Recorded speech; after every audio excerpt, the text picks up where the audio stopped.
Avec la compréhension des champs de conscience et d'information dédiés, Swaja et Swajo éternels ont accès à leur propre mémoire.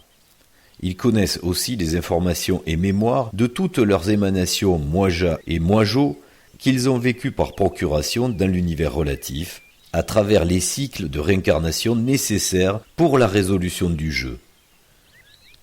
Les champs communs des soi-jeux, dans le champ total de soi, n'étant pas des consciences personnalisées, servent à la possibilité des échanges d'informations. La mémoire de la matière dans le temps. L'univers absolu et l'univers relatif dont il dépend sont en interaction constante et simultanée, quelle que soit la distance entre la mémoire source et la matière dont elle dépend.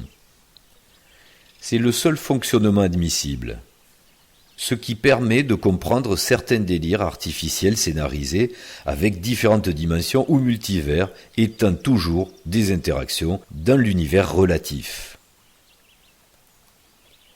Le temps chronologique est commun.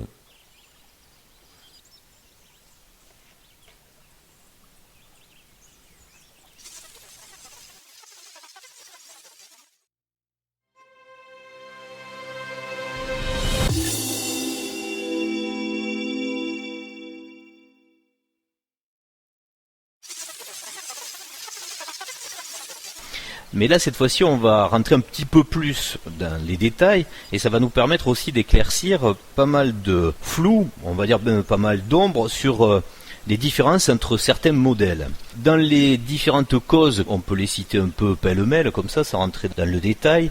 Si je dis amour, de l'autre côté, c'est quoi ? Haine. Voilà. Ça fait une drôle d'introduction pour toi. Ton premier mot, c'est la haine. Voilà, super. Et c'est plaisant.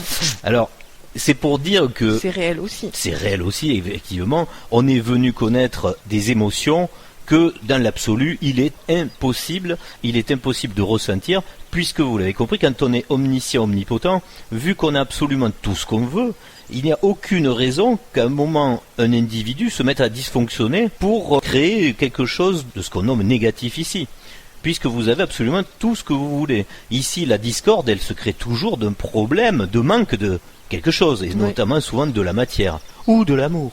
Ou de la, oui, voilà. C'est un manque d'amour peut créer la haine aussi. Dans cette espèce d'ambivalence et d'opposition même qu'on peut retrouver dans les émotions, il y a toute cette dichotomie, donc amour-haine, éternel, mortel, heureux, malheureux, plus moins.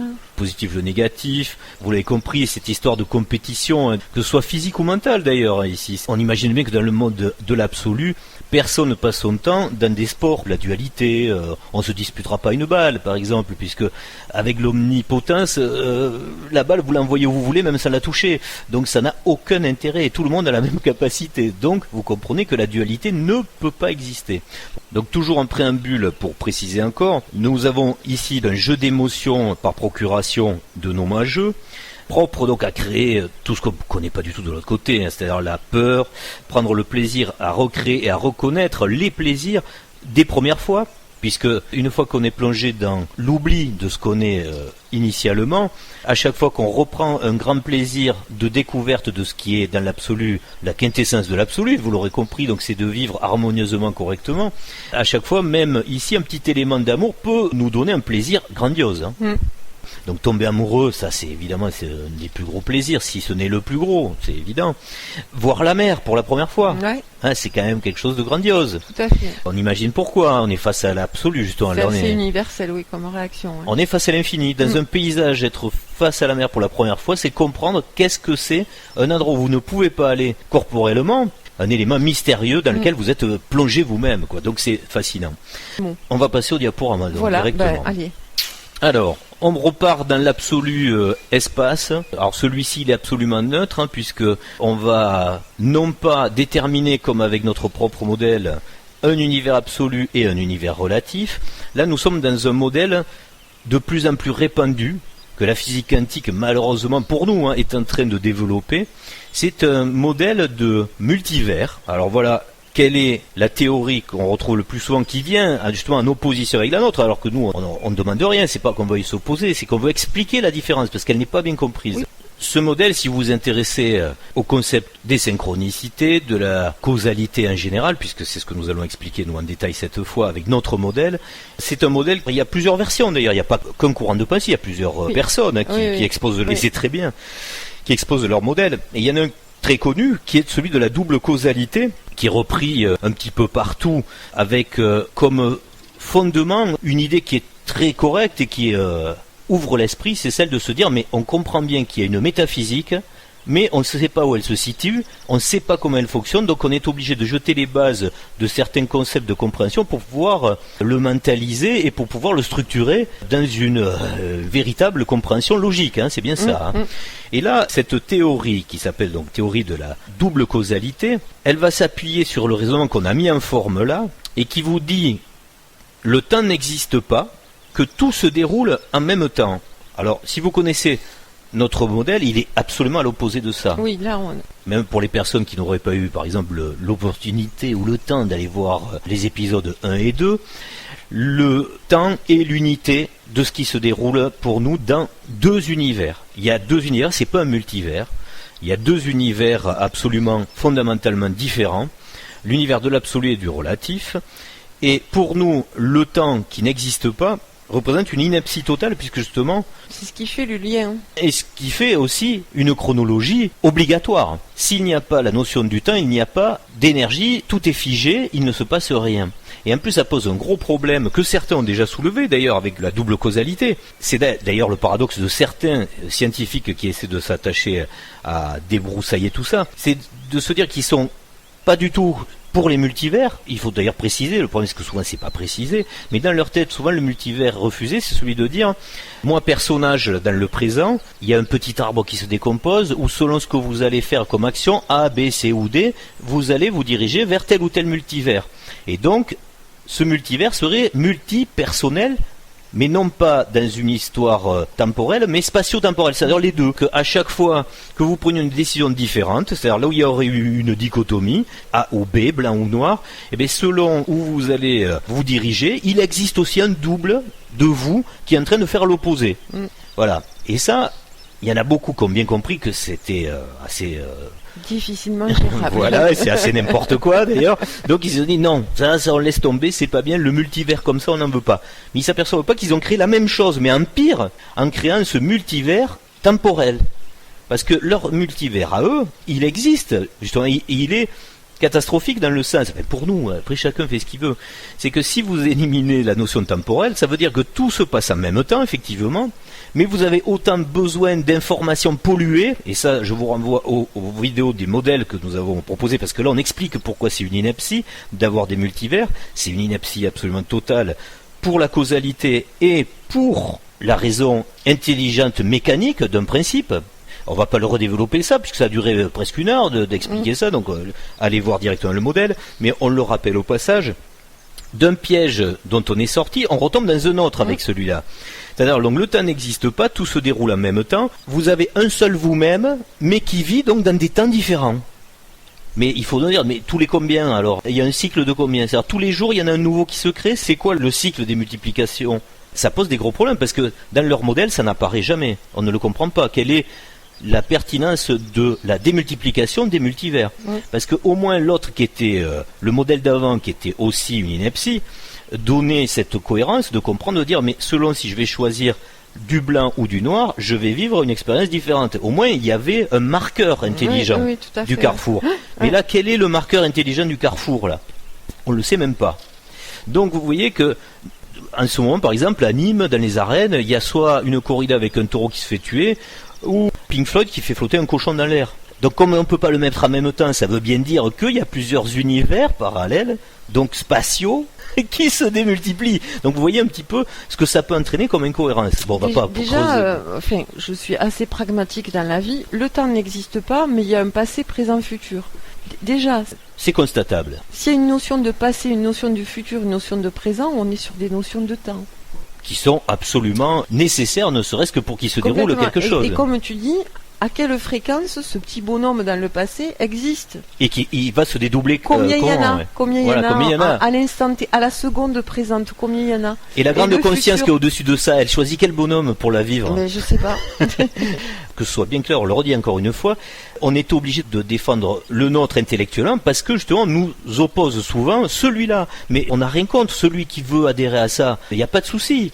C'est un modèle dont on attendrait une démonstration plus poussée. Quand on a appris quelque chose et qu'on ne reste que sur des questions, c'est que la démonstration n'est pas allée assez loin. Et la démonstration la plus pertinente, c'est celle de la causalité. C'est celle qu'on va développer aujourd'hui. C'est même impressionnant de voir à quel point un homme peut adhérer à n'importe quoi qui ne lui pose que des questions.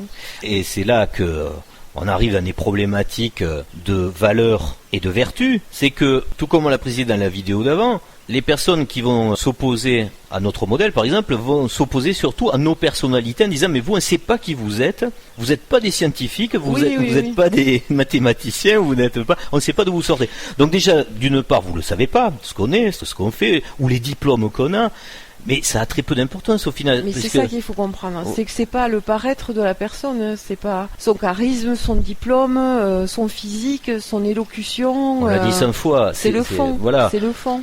Le jour où vous devez acheter une maison, un nouveau logis, là où vous allez habiter, franchement, quand vous allez faire les visites avec les agents immobiliers, c'est le cas, il est le même.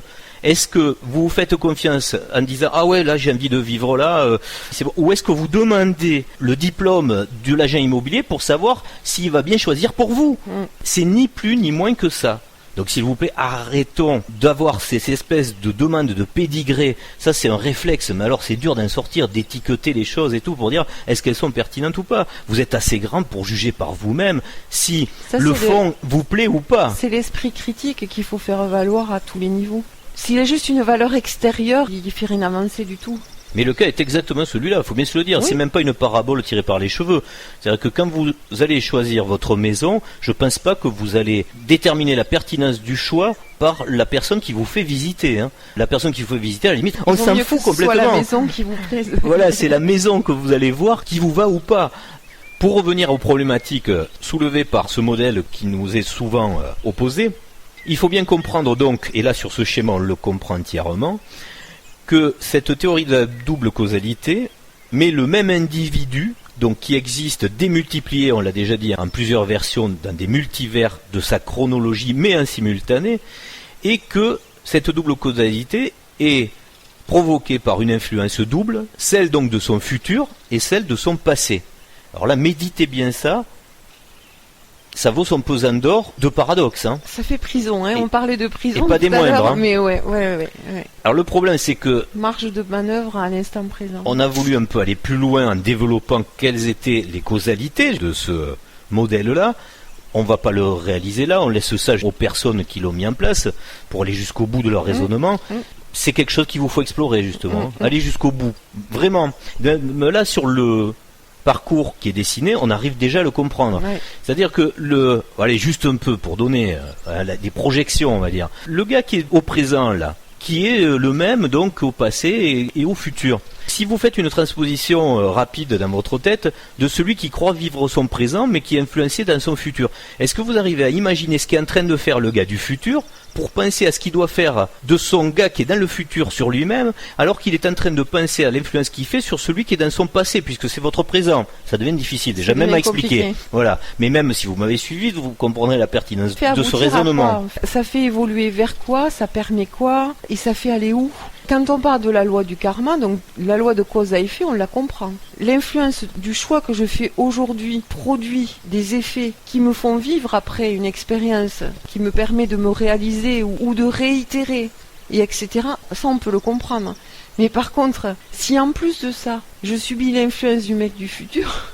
de mon moi du futur, quelle est ma part de choix, quelle est ma part de libre arbitre? Je vais où avec ça? Alors déjà qu'avec un modèle, soit je, moi je, on a une schizophrénie. Non mais je vais où?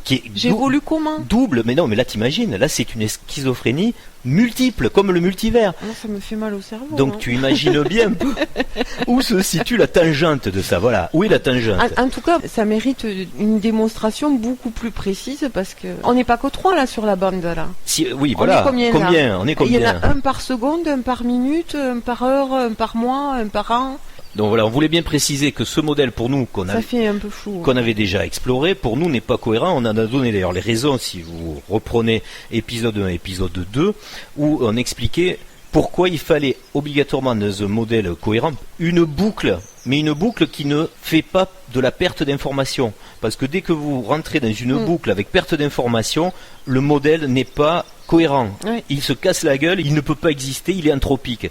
C'est pour ça que dans notre modèle, on a bien structuré dans un univers stable, un univers absolu, que nous allons développer un peu plus en détail juste après, de causalité intelligible. Pourquoi il y a cet univers où moi je vis, qui lui est totalement l'opposé, donc dans une entropie totale, dont le but est justement la recherche de l'absolu, Oui, puisqu'il tout à faut bien fait. se le dire. Il y a matière à réflexion sur la pertinence de ce modèle, on vous laisse le méditer. Une fois de plus, c'est pas une histoire d'être partisan ou pas, c'est que nous sommes obligés de préciser, et justement pour bien faire le parallèle entre ce schéma... C'est quand même difficile de répondre à la question de savoir qui on est dans ce modèle pareil, parce qu'il y a deux questions fondamentales, c'est qui on est et qu'est-ce qu'on est venu faire ici. Quand est-ce qu'intervient la résolution, Si etc. tu es qui je suis. Ah, puis chacun prend la conscience que souvent on discute avec soi-même dans sa tête. Oui. Certains en deviennent fous d'ailleurs. Mais il y a bien une schizophrénie de base qui existe vraiment souvent. C'est bon, qu'est-ce que je fais là? Je fais ouais, tu devrais faire ça. Ouais. Là, on est deux déjà dans nos têtes. On explique bien ce que c'est le côté intuitif, donc le moi-je, le soi-je, etc. Donc il y aurait deux pôles. Là, vous imaginez sur ce modèle, ça veut dire que c'est multischizophrénique. Déjà qu'on a vraiment une difficulté à gérer le soi-je. Donc, vous imaginez, là, s'il y a 50 000 autres influences qui peuvent parce venir que- du passé, du futur, etc. Mais le futur ne peut pas intervenir sur le passé. Par contre, le monde, l'univers parallèle, donc absolu, du soi-je, lui, intervient en permanence sur l'univers relatif du moi-je. Alors, sur cette petite Dans une unité de temps. commune, mais qui n'a pas la même valeur, par contre, Ah, voilà. des Oui, deux oui. côtés, on l'a Mais déjà dans expliqué. une unité de temps. Voilà, on va pas refaire les vidéos qu'on a déjà passées. Sur cette petite illustration, d'ailleurs, on comprend bien, pour nous, quelle est la réalité des choses. Le présent, on met les deux univers, il n'y en a pas non plus, donc, un par rapport au modèle qu'on vient de voir juste avant, mais il y a bien deux univers, et il n'y en a pas non plus des multivers, mais il n'y en a que deux, avec deux personnes qui sont intriquées et qui vivent présentement dans le même temps une interaction, dont le passé, surtout pour moi le passé réalisé est très flou, puisqu'il a tendance quand même à perdre la mémoire, celui-là, et le non réalisé, il n'y a rien, il est non réalisé, il n'existe pas encore. Donc nos deux personnages, donc soit je et moi-je, qui évoluent dans le temps et dans l'espace dans ces aventures-là, ont une causalité de le faire. Sinon ça n'existerait pas. Et dans notre modèle, l'influence ne se fait pas, vous voyez l'interaction là, en rouge. Dans le modèle d'avant, l'influence se faisait donc du futur sur le passé, du présent sur le... Sur une ligne temporelle, c'est bien pour ça que Voilà. le temps n'existe pas, n'empêche que l'influence, elle est quand même sur une ligne temporelle. Là, j'ai pas eu le temps, mais si on voulait démultiplier ce modèle, l'ancien dont on parle là, des flèches d'influence, là, moi j'ai fait le résumé entre futur, présent, Oui, passé. oui, Donc, oui. parce qu'on parle de la double causalité. Mais la double causalité, elle entraîne des milliers de flèches sur du passé, futur, futur, présent, futur, passé, futur, passé, futur, etc. C'est un sac de nœuds inextricable. Hein. Et tout ça, donc, sur temps zéro, par contre, espace infini. Multiple. Voilà, multiple. C'est même une ineptie à faire un schéma, vous voyez, c'est C'est non délicat. démontré en tout cas. En plus, côté causalité, on va le voir, c'est assez catastrophique. Mais bon, chacun fait ce qu'il veut, chacun est là pour de toute façon éprouver plein de systèmes, plein de modèles, et on a sûrement fait plein de délires de la sorte, il n'y a aucun souci. Donc deux univers différents en interaction en temps simultané impliquent juste une influence au temps présent, au moment présent, constamment, dont la causalité va être beaucoup plus facile à comprendre, hein, puisque l'échange, il se situe sur vos deux personnes intriquées, dont une est totalement réalisée, donc c'est le soi-je, qui a émané un univers avec des moi-je, donc le même cas que d'autres soi-je qui ont décidé de faire la même chose, et c'est normal puisqu'ils sont tous sur le même principe, et qui vont donner à travers le moi-je tout un tas de nouvelles règles pour eux, et on va voir pourquoi, et ça c'est la causalité, pour vivre des émotions différentes et vivre un jeu, mais alors aux antipodes de ce qu'eux connaissent dans leur réalité. Alors ce qui est bizarre, on tient aussi à le dire au passage, c'est que la théorie qu'on a vue juste avant, elle est beaucoup répandue, on s'aperçoit qu'elle est beaucoup diffusée dans le courant de ce qu'on appelle, nous pour rigoler, Namasté New Age. Donc là aussi, il faut à un moment se poser la question du point commun qu'il y a à tout ça. Et on peut le dire, il est évident, c'est une histoire de nier son propre individu. Et ce qui est bizarre, c'est que dans les personnes qui ont développé ces principes en physique quantique, il y avait toujours aussi, pourtant, cette espèce d'alarme à dire, attention, le mouvement New Age vous mène à des trucs pas trop bien. Et ce qui est bizarre, c'est qu'en fait, ça connecte, ouais, c'est la même chose. Entre eux, ouais. On retrouve ces théories dans tous les sites New Age, justement. Ouais. Alors, qu'est-ce que ça fait intervenir au final tout ça? C'est bête à dire, mais il va falloir le préciser. C'est quelle est la définition de Dieu? Parce que le New Age, petit à petit, glisse vers quelque chose qui s'écarte de ce qu'on pourrait appeler, en grande ligne générale, la gnose, le mouvement gnostique, c'est de glisser vers la théologie, et de glisser même vers alors il y a le monothéisme qu'on connaît bien, on en sort là, mais là c'est une variante plus spirituelle mais qui mène absolument à la même chose. Oui, c'est une autre forme de croyance. D'ailleurs dans le vocabulaire c'est divin, on le dit, c'est le divin qui s'en occupe. C'est une religion en construction, on dirait. Puisque ce mouvement New Age qui s'appuie intellectuellement et de la métaphysique physique, on dirait de la physique quantique, elle dit à chaque fois de toute façon c'est le divin. Donc la définition du divin, vous comprenez ce que c'est. On reboucle la boucle sur ce qu'on a fait juste avant. C'est-à-dire donc le monothéisme, ou même si vous voulez l'étendre un petit peu plus, le polythéisme, mais qui vous dédouane de votre propre logique intelligente à être vous-même le créateur de vous-même. Oui. Voilà. Bon, là on dit des phrases peut-être qui ça fait bizarre à connecter, mais réfléchissez bien à ça. C'est quelque chose de mathématique quelque part. C'est une logique, qui passe par une philosophie de compréhension aussi, et des vertus qu'il faut développer, et plutôt arrêter de mettre le doigt sur les interdictions, sur ce qu'il ne faut pas faire, mais plutôt d'élever le niveau de la vertu. Oui. Ça revient au même à chaque fois, c'est le sac de nœuds mental qui se refait. Et là, sous couvert du New Age qui doit vous ouvrir vers quelque chose de mieux, on se retrouve avec des extraterrestres, par exemple, si on veut parler d'exogénisme, on se retrouve avec des extraterrestres guerriers, on se retrouve avec des forces du mal, des forces de l'ombre et des forces du bien qui combattent. Ça y est, c'est reparti. Ça reprend complètement le cycle infernal. Voilà, ce combat du bien et du mal. Ne pas penser ça, ne pas dire ça, ne pas. On est quand même encore dans le ne pas, c'est-à-dire on se développe pas soi, on n'essaye pas de comprendre ce que l'on est et vers où on veut aller, mais à se corriger, à constamment se corriger. Mais alors dans la joie, la bonne humeur. Les cristaux, les chants, les gongs, les tam-tams. Qui pourrait être logos, qui est bien aussi d'ailleurs. Il est bien, mais il est bien le logos. Il y a pas de, moi, j'ai pas de problème avec ça. Mais il est en train de boucler sur un truc pas bien. Mais c'est juste pour moi une version moderne de choses qu'on a déjà essayées. Absolument.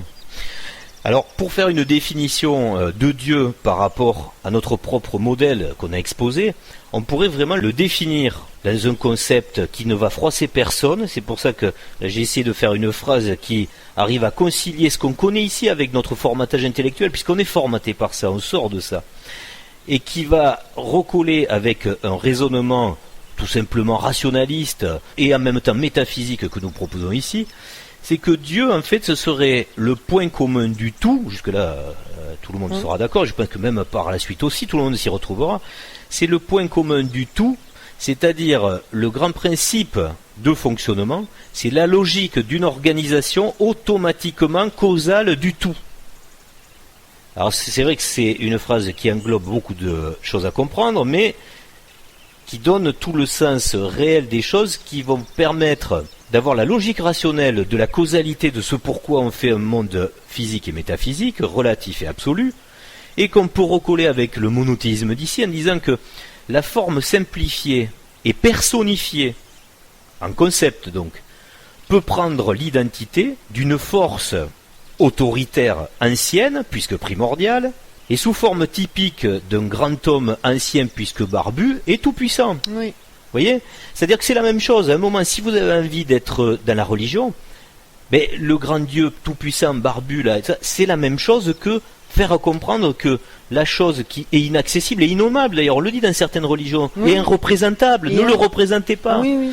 C'est bien la même chose qu'on demande à comprendre dans un point de vue métaphysique rationaliste et gnostique. L'attention gnostique, je mets des parenthèses parce qu'il y a de tout dans le gnosticisme aussi, là aussi ça part dans tous les sens, mais par rapport à quelque chose de vertueux, on va dire qui n'est pas déviant, vous allez arriver à la même définition. Par contre, là où vous voyez que ça pose problème, et c'est ce qu'on dit par rapport au New Age Namasté, là, c'est que on vous propose pas de retrouver votre soi-je là. On vous propose de fusionner dans Dieu.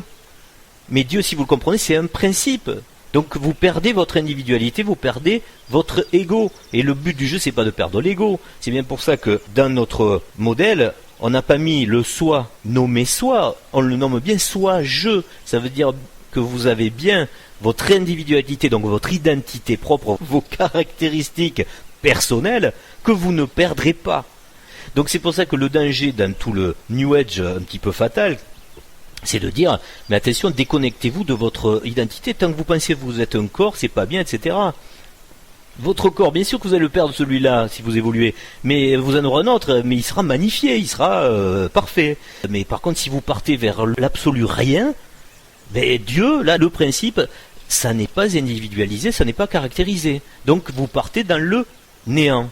Je pense qu'il y a une confusion sur le fait que on ne peut avoir conscience du tout que si on rejoint le tout. C'est un manque de discernement parce que ça mène à rien.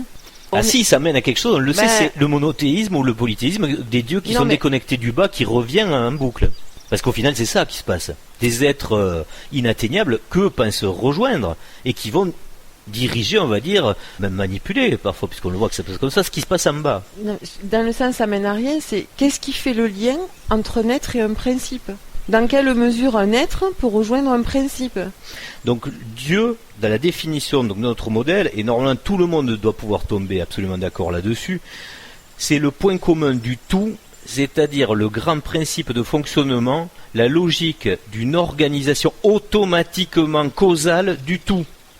La forme simplifiée et personnifiée en concept peut donc prendre l'identité d'une force autoritaire ancienne puisque primordiale, sous forme typique d'un grand homme ancien puisque barbu et tout-puissant. Vous aurez compris qu'à chaque fois, dans les archétypes, dans les religions et tout, on vous donne tous ces éléments. Si on vous met un barbu, c'est bien pour vous dire il est vieux, etc. Donc tout ça, c'est une fois de plus des choses dont on est bien obligé de se débrouiller puisque nous fonctionnons depuis des millénaires sur la forme archétypale. Ça, et ça aussi, on renvoie à Jung, etc. C'est vraiment hyper important. C'est le langage. À travers la symbolique et la logique. Voilà. Mais c'est pas une réalité, c'est juste un langage. Alors pour mieux comprendre, pour notre part, la causalité qu'on va vous amener à entrevoir, ou même à carrément bien définir, la causalité d'origine, elle peut être absolument cohérente que si on la voit du côté de soi-je, que si on se situe vraiment dans la conscience du soi-je. Sinon, on se retrouve dans ce cas ici même, dans la réciproque, où vous n'avez que l'analyse des effets avec le point de vue incomplet de moi-je, ce que nous sommes aujourd'hui. C'est pour ça qu'on vous demande de vous transcender dans le logiciel de l'ascension des consciences. C'est qu'il ne faut plus raisonner avec la bestiole, là, d'en bas, là. Il faut raisonner avec l'humain, le vrai abouti qui est de l'autre côté. Donc du côté absolu, du côté du soi-je. Cette réciproque, quelquefois, elle nous mène dans des impasses, puisque on n'est pas complet avec le moi-je. Certains ont compris qu'il y a une métaphysique, mais ils savent pas laquelle. Mais si t'as pas compris quelle métaphysique, c'est que tu as un point de vue de moi-je, et quand tu en sors un concept qui a valeur métaphysique, c'est forcément un point de vue du bas. C'est comme si tu demandais d'avoir une vue aérienne sans pouvoir décoller d'un centimètre du sol. Forcément, tu n'as pas la bonne vision. Mais là, c'est exactement la même chose. Là, tu reprends, c'est une belle image qu'on retrouve chez Jung, qui prend ce cône de conscience, c'est-à-dire que plus on s'élève, plus le cône grandit, et plus on élargit sa conscience. Mais par contre, alors Jung, il n'a jamais dit que cette conscience s'élargissait dans le périmètre des mondes multivers qui se trouvent où vous êtes absolument partout, dont on a parlé tout à l'heure. Non, c'est une conscience qui s'élève dans la compréhension de la causalité, justement. Oui. La vraie causalité. Voilà. Ça aussi, il faut le comprendre. Dans le modèle jungien, ce cône de conscience, il n'est pas ouvert à des multivers multiples de vous dans un temps gelé. C'est une conscience de la causalité primordiale. Et tout ceci, d'ailleurs, est régi par un cycle, parce que là aussi, s'il n'y a pas de temps, c'est bête à dire, mais vous allez voir, on s'ennuyer parce qu'il n'y a pas de cycle. Oui. Or, vous l'avez vu, là, même ici, on est soumis à des cycles, que ce soit météorologique, annuel, etc. L'histoire du temps, déjà, quand on dit il n'y a pas de temps, passé, présent, futur. C'est un peu le sel de la vie, on va dire, dans l'histoire de la causalité. Une heure est un cycle, une journée est un cycle, une année est un cycle. Enfin, il y a des cycles partout. On n'est fait que de temps, voilà. On n'est fait que de ça. Voilà. Donc, dans cette précision du cycle chronologique, il y a des interactions qui se font d'ailleurs à des moments plus ou moins avec intensité. Et on revient là à notre modèle pour le présenter d'une autre façon et le préciser, puisqu'on avance, vous l'avez compris, par étapes, puisqu'on ne peut pas donner d'un coup en conscience, dans ce cône de conscience, un recul trop extrême instantané, sinon tout le monde disjoncte, et en plus ce serait même pas compris. Donc on y va petit à petit. Donc si vous avez en conscience ce qu'on a déjà amené auparavant dans les autres vidéos, là on précise un petit peu plus dans ce cycle chronologique des interactions, qu'on a ces deux univers avec soit jeu qui reste, puisqu'il est immortel, omniscient, omnipotent, soit jeu, il reste donc, on peut le dire, le même individu conscient. Lui ne perdra jamais la boule, il ne perdra jamais sa mémoire. Oui, il n'a pas l'oubli. Je précise juste au passage, pour être juste, mais ça on le comprendra beaucoup plus tard, il perd certaines mémoires, oui. Mais d'ailleurs c'est là qu'on rentre dans la notion de fractalité, etc. Mais ce serait beaucoup plus compliqué à expliquer, on n'est pas là pour ça aujourd'hui. Mais ce serait faux de dire qu'il garde toutes ses mémoires. Il y a une espèce de progression logique de mémoires qui vont disparaître au profit de nouvelles, mais on rentre pas dans le détail, mais c'est pour vous dire la réalité des choses, pour pas qu'après on soit taxé d'avoir faussé notre propre modèle si vous revenez dans le temps quand on fera des vidéos plus tard. Mais là on va pas développer ça. Donc soit je reste le même individu conscient tout le temps, ça on peut le dire, par contre c'est clair, sa conscience elle ne se perd pas. Par contre sa mémoire informative est énorme, mais il y a quelque chose qui est nécessaire, qui doit être à un moment renouvelé. Et nous avons donc dans cet univers ici que nous connaissons bien quand même, hein, c'est nous qui sommes là, le de moi-je, cette émanation d'une partie de conscience brute de son soi-je caractérisé qui dit à un moment, j'ai besoin de vivre, on l'a dit tout à l'heure, des émotions différentes, etc. On va le creuser un petit peu plus tard, la causalité. Mais il va créer un personnage pour vivre par procuration des émotions que lui ne pourra jamais, mais alors jamais connaître, s'il ne crée pas cette pseudo-conscience-là. Alors là, nous allons préciser, donc, comme vous le disiez dans le titre, un peu plus le cycle chronologique. C'est que jusque-là, on avait dit, bon, on sait qu'il y a plusieurs cycles de moi-je qui interviennent et qui sont reliés au même soi-je. Là, on va, dans ces deux modules parallèles, faire comprendre que cette interaction, elle va toucher un moi-je qui est donc, on l'a dit, cette espèce de pierre brute au départ, signifiée par la pierre, mais en fait pour nous, on va dire c'est une pseudo-conscience qui doit être sculptée, cette sensibilité qui doit être travaillée pour arriver à une quintessence. Et c'est la même pierre, on va dire, qui se trouve du premier personnage, donc à gauche, et qui termine avec celui de droite, dans le temps, évidemment, puisque lui connaît une évolution. S'il y a bien une évolution, elle est d'ailleurs vérifiable ici, dans le monde relatif du moi-je, elle est constatable dans la matière, elle est constatable, on le verra un peu plus tard, absolument partout. De l'autre côté, il faut bien s'imaginer qu'elle ne l'est pas du tout. Tout est stable, il ne se dégrade pas, soi-je, il ne perd pas de mémoire de conscience essentielle.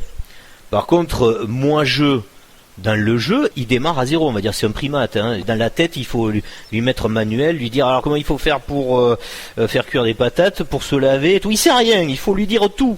C'est un animal largué, là, il a aucune conscience, il se tâte. Hein. D'ailleurs, c'est un petit peu l'intérêt du jeu, d'ailleurs, c'est on repart à zéro. Mais l'autre de l'autre côté, là, qui le manipule, on va dire, ou qui le façonne, comme on peut dire ça, oui, l'éduque, oui. Voilà, qui prend plaisir à l'éduquer comme un petit bébé, quelque part c'est son enfant, mais il va le faire évoluer. Et d'où l'intérêt de vie en vie.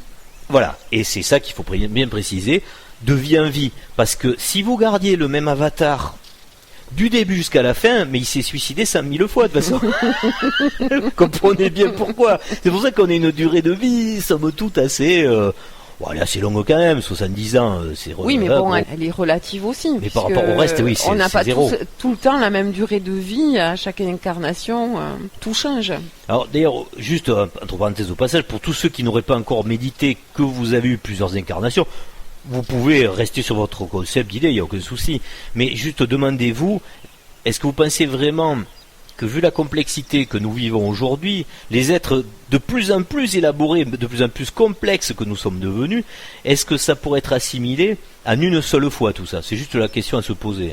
Et après, si vous voulez avoir plus de preuves sur votre passé, on va dire conscient, creusez-le, ça c'est de l'ésotérisme, c'est interne. Oui, voilà. Puis quel que soit le modèle, là c'est la problématique des incarnations, c'est fondamental. Ça fait partie du bon fonctionnement de la causalité du jeu. Parce que s'il n'y a pas ça, il marche pas bien le jeu. De toute façon. Non mais je veux dire, il n'y a aucun modèle qui ne peut s'exonérer d'avoir répondu à cette question au départ.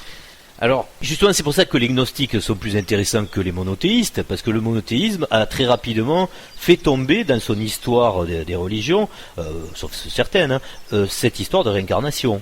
Oui, où on les a fait tomber. Ça a été, il y a des conciles qui se sont occupés de bidouiller des trucs, voilà. Il y a des textes très anciens où il y a ce mot-là. Absolument. Alors, le moi-je, vous l'avez compris, dans le but du jeu, pour lui en bas, et pour celui qui le fait évoluer en haut, c'est le même, il doit évoluer donc d'incarnation en incarnation. Et on comprend pourquoi il faut plusieurs incarnations. Déjà parce qu'il faut aussi plusieurs expériences typiques. Les typologies sont hyper variées sur Terre, vous avez remarqué. Vous pouvez naître riche ou pauvre, vous pouvez vivre dans un pays chaud ou un pays froid. Si on faisait la typologie des différentes existences possibles, des différentes expériences possibles dans une matrice, c'est énorme. Oui, là en fait, dans ce modèle-là, la loi de cause à effet, qui est quand même une loi universelle, elle fonctionne. Alors on va le voir pourquoi, on va la préciser bien sûr. Non mais elle fonctionne, tandis que dans l'autre modèle, elle fonctionne pas. C'est plus délicat, ce serait capillotracté pour pouvoir le justifier. Oui. Il faut que la loi soit contenue dans le modèle. Il y a un problème de cohérence, parce que quand on voit le milieu spirituel intégrer des publications par rapport à des théories telles que la première qui est décrite, il y a un truc qui va pas. Ça fonctionne pas. Même le milieu monothéiste. Oui, non, mais mais c'est pour préciser, comme tu dis. Il y a un truc qui ne va pas. C'est qu'on comprend pas ce qu'on dit. Oui, sinon, on ne comprend si pas. c'était clairement énoncé jusqu'au bout, à quoi sert l'intrication, etc. Voilà, il n'y aurait pas de problème. Je crois au karma et je crois au multivers sans existence du temps. Absolument. Ce n'est pas possible. C'est un hiatus, mais bon. Non, mais ce que je veux valoriser, moi, toujours, c'est les moyens de contrôle que l'on a par rapport à l'information qu'on reçoit. Mais pas que par rapport à une vidéo, dans la vie aussi, de tous les jours. Au final, comme tu dis, ça doit correspondre à une pertinence. Faut jamais rien prendre comme acquis, parce que sinon, on voit pas. Voilà. Et le fameux discernement, du coup. Voilà. Chacun le fait grandir, c'est normal. Donc le jeu s'arrêterait là, c'est pas une boucle là non plus, donc le modèle, c'est fini. Allez, soit jeu, qu'est-ce qui va? Il va mourir aussi. Allez. Non, vous doutez bien que si on a affaire de l'autre côté à un univers stable, un univers pas du tout anthropique, il a toujours besoin des mêmes choses. Si son carburant c'est l'émotion, biodégradable, donc ce but constant de créer ces émotions, il va avoir une quintessence énorme. Ça va être celle d'amener une conscience moi-je, perdue la pauvre dans le relatif, à prendre la mesure, donc la conscience, qu'elle est bien rattachée à un soi-je qui lui est omniscient, omnipotent, éternel, etc. Donc un peu l'image de Dieu dans le monothéisme. Oui, tout à fait. Et là, lorsque soi-je arrive à ce résultat, avec moi-je, puisqu'il a transformé assez son moi-je qui lui-même, avec son libre arbitre, s'est fait mener jusqu'à cet état de réalisation, mais c'est qui prend le plaisir? C'est les deux, puisque le moi-je et la conscience pseudo, donc la pseudo-conscience, le petit morceau de conscience intriqué de soi-je. Donc soi-je, quand il prend la mesure du plaisir de moi-je qui est en train de devenir soi-je, il connaît la même extase que d'être conscient de ce qu'il est lui-même, qu'il a tendance à perdre puisqu'il est lui-même tous les jours. Oui. Est-ce que je comprends? Parce que c'est un peu délicat. Imaginez, tous les jours, vous savez marcher parce que vos jambes fonctionnent bien. Un jour, vous êtes obligé, malheureusement, d'être sur un fauteuil roulant. Oui. Mais le jour où on vous dit non, mais vas-y, relève-toi, tu marches. Mais vous allez pleurer de joie. Mais là, c'est la même chose. Soit je dois se perdre dans une partie de lui-même, dans quelque chose qui oublie ce qu'il est, pour pouvoir avoir une réjouissance totale, une extase totale, à revenir à ce qu'il est vraiment. C'est-à-dire pas quelqu'un de limité, mais quelqu'un d'illimité. Donc c'est bien ça la quintessence de l'expérience moi-je. C'est-à-dire que le soi-je réussit son expérience quand il a amené le moi-je à connaître cette réalisation totale. Donc ça c'est le but du jeu, puisque c'est ça donc le plus gros plaisir qu'il va prendre dans ce jeu. Mais entre-temps il va prendre d'autres plaisirs, on va les voir tout à l'heure. Et ça c'est la causalité totale, extrême du jeu. Ça, il faut bien en prendre conscience parce que il y a quand même aussi des voies qui sont très axées sur la réincarnation, mais dont on ne voit pas le but. On peut aussi se poser la question, il faut se poser la question de se dire, mais pourquoi je me réincarnerai des millions et des millions et des millions de fois jusqu'à une perfection qui est décidée par qui dit que je suis parfait? Et elle est comment, cette perfection? Et c'est quoi le sésame au bout? On gagne quoi au bout? Parce que quand même... mais la perfection, pour certains, c'est ne plus avoir de corps, par exemple. Donc tu vois le danger dont on parlait tout à l'heure. Oui, mais c'est pas du tout la même chose, parce qu'il faut pas faire de raccourcis. Là, il y a une expérience partagée entre un soi-je et une partie de sa conscience qui est un moi-je, qui est amenée dans un monde relatif, alors que soi-je demeure dans un monde absolu. Ce dont je parle, c'est quand même une âme qui s'incarne, alors on ne sait pas pourquoi, elle vient de nulle part. C'est naturel. Voilà, elle arrive... Et elle va faire des expériences répétées, jusqu'à un jour, disparaître de la matière, mais on ne sait pas trop pour aller où. Alors ça aussi, un monde de sa matière, donc, ça doit être très triste. Non mais je le dis parce que c'est facile de se dire que les choses sont proches et qu'elles se ressemblent. Oui. Mais quand on marque les différences, on se rend compte que c'est pas proche du tout et ça ne se ressemble pas du tout. Et on va le voir un petit peu plus tard. Voilà. D'où je me permettais une petite intervention pour le préciser. On va le voir un petit peu plus tard. Un monde de sa matière serait... gazeux. Oui, gazeux peut-être, oui. Par contre, cette matière, il va falloir qu'elle obéisse à des règles absolument différentes à ce qu'on connaît ici, ça c'est sûr. Et on va le voir un petit peu après. Donc là, on reste sur ce concept qu'on continue à développer avant que tu interviennes... très justement. Merci. Et tu vas nous permettre même d'affiner ce que tu précisais dans le sens où, comme ce monde infini et éternel est toujours dans une boucle parfaite, on s'imagine bien qu'il ne va pas s'arrêter à un cycle d'une incarnation. Il va falloir une fois de plus comprendre que l'intérêt de soi-je, c'est d'entretenir ce feu-là, cette flamme-là, de son plaisir, de son désir, de ce qu'il est lui-même. Donc, vous allez avoir besoin, en tant que soi-je, de créer donc plusieurs séries de ces moi-je. Est-ce qu'on arrive dans une période où il nous est donné tout le matos nécessaire pour qu'on puisse terminer cette série? Il y a de fortes chances que ce soit ça. C'est bien possible. Voilà. Et après, qu'est-ce qui se passera? Il y aura de nouveau dans le cycle un nouveau moi-je, mais ce ne sera pas vous. Ça, c'est important de le comprendre parce que il y aurait un souci à se dire que à chaque fois, le moi-je là qui est en bas sur sa ligne temporelle relative là, c'est lui qui va subir tout le temps les mêmes sévices. Voilà, il n'y a pas de condamnation à demeurer un avatar. C'est bien ça, c'est élevé en conscience. C'est bien pour ça qu'il faut individualiser le moi-je. Ce moi-je là, c'est lui qui va vivre cette série, mais c'est lui qui va vivre l'extase finale. C'est normal, c'est lui qui a bossé, quoi. Je pense que là, c'est plus visuel, mais ça veut dire que vous êtes un petit avatar en bleu, là. Qu'est-ce qui vous permet de penser, quelle est la démonstration qui ferait que vous iriez tout à fait en haut, c'est-à-dire au point juste après le néant, pour être quoi, pour vivre quoi? Il y a des cohérences qui se font pas.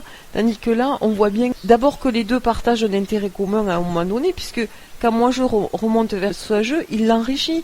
C'est sa propre création qu'il se fait. Et voilà, exactement. C'est sa propre évolution qu'il se fait. Donc ça bénéficie aux deux. Et en plus, les deux, comme ils sont intriqués, sont vraiment des consciences qui ont le plaisir interactif, vraiment. C'est-à-dire que soit je a le plaisir de former son avatar, mais au final... le plaisir qui lui est constamment en évolution de moi-je, ce sera bien de rejoindre la totalité de ce qu'il est et qui pressent quand il arrive à la fin du jeu, c'est-à-dire d'être un soi-je. Et du coup, comme tu disais aussi, parce qu'on en a eu beaucoup parlé, mais est-ce que on renvoie une partie de nous-mêmes, donc une fois qu'on est soi-je, faire le jeu là? Et ça posait un sacré problème de se dire, mais attends, une fois qu'on a fini, c'est bon, on est crevé, on n'en peut plus, on va pas revenir, quoi. Mais quelque part, vous allez revenir, mais c'est pas vous qui revenez. C'est une nouvelle émanation de soi-je, pas de moi-je. Donc aucun risque à vous dire, on est dans une boucle de quelque chose de fatal et d'horrible. D'ailleurs, on va bien le préciser juste après. Tant qu'on est par rapport à cette compréhension-là, ce moi-je caractérisé quand il rejoint son entité source, donc qui est soi-je, et qui possède toutes ses mémoires, celle donc de sa propre progression dans le monde relatif, il va en plus avoir le plaisir quand il va fusionner avec l'information de soi-je de retrouver des capacités, on le disait tout à l'heure par rapport au physique, donc par rapport au corps, qui sont absolument différentes, mais en plus, il va comprendre qu'est-ce qui s'est passé dans la matrice dans toutes ces incarnations, c'est-à-dire qu'est-ce qu'il y a eu dans l'histoire. Retrouver ses mémoires. Voilà, retrouver ses propres mémoires. Moi, il est incarné dans telle chose. Et lui-même avait des informations sur l'histoire, mais donc a été pipé. Oui, de se dire, mais qu'est-ce qui s'est passé avec les dieux, avec l'histoire, et Napoléon, avec qui, je sais quoi. Il va tout savoir, là. Il va, c'est ce qu'on appelle les mémoires akashiques, tout simplement. Mais il va les avoir, lui, de son point de vue personnel, puisqu'il a interagi dans cette matrice aussi. Et il va savoir que là, il s'est passé ça, là, il s'est passé ça. Et il aura un point de vue absolument général de toute l'aventure du cycle, en fait. Donc c'est comme s'il ouvrait le livre du cycle d'un coup et il sait qui s'est passé à tel ou tel moment. Et alors là, normalement, on va avoir des surprises énormes. Hein. C'est comme on dit la levée du voile, vraiment l'apocalypse, quoi. C'est vraiment la révélation. On va dire, oh, non, on nous avait dit ça, c'est pas vrai. Et ils avaient fait ça. Là, c'est un grand plaisir. Ça aussi, ça fait partie de l'extase. C'est le truc surprenant, c'est surprise, quoi. Et vous aurez en plus, mais ça on va pas l'aborder non plus, le côté exceptionnel de vous ouvrir en conscience et à des mémoires d'autres moi-je qui font partie de la mémoire du soi-je et que vous ne penserez pas avoir perdu puisqu'en fait ça vous semblera naturel de les avoir parce qu'elles sont déjà acquises par le moi-je.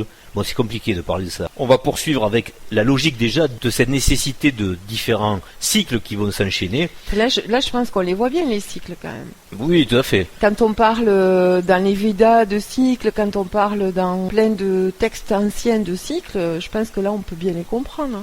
Alors, pour vous rassurer, justement, si vous avez peur de revenir en moi-je, il faut bien se dire que donc, soit je là... à la fin de chaque cycle, en principe, ça nettoie. Hein. Voilà, ben lui, il s'est quand même enrichi, là, il s'est bien régalé. Ben, vous en faites pas, il met un moment avant de mettre une nouvelle expérience en jeu, quand même, il se repose un peu.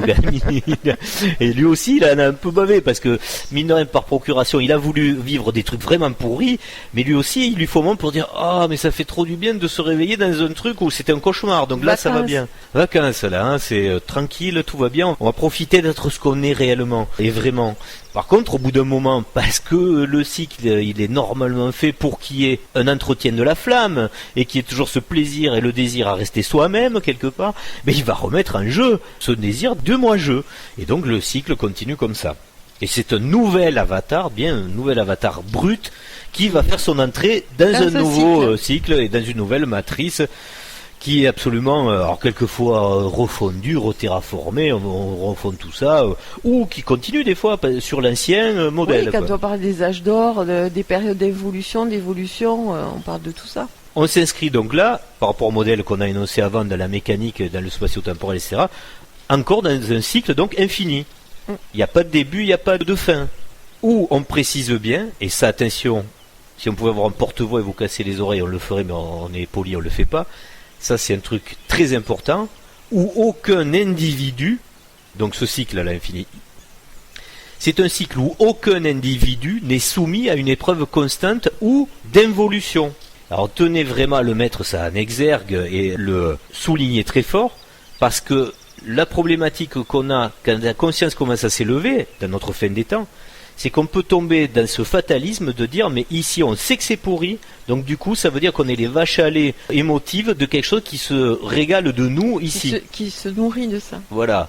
Et pour sortir de cette idée-là, il faut bien imaginer que le système, puisqu'il est parfait, puisqu'il est justifié, avec le modèle que nous avons dessiné là, vous comprenez donc que c'est pas une épreuve constante, vous en sortez, et vous en sortez grandi donc. Et pour tous ceux qui auraient des modèles bizarres, qui auraient besoin de faire dans la boucle, à un moment, on vous laisse l'imaginer ce que c'est ces modèles-là, une involution, donc une perte de mémoire. On reboucle sur ce qu'on disait au début.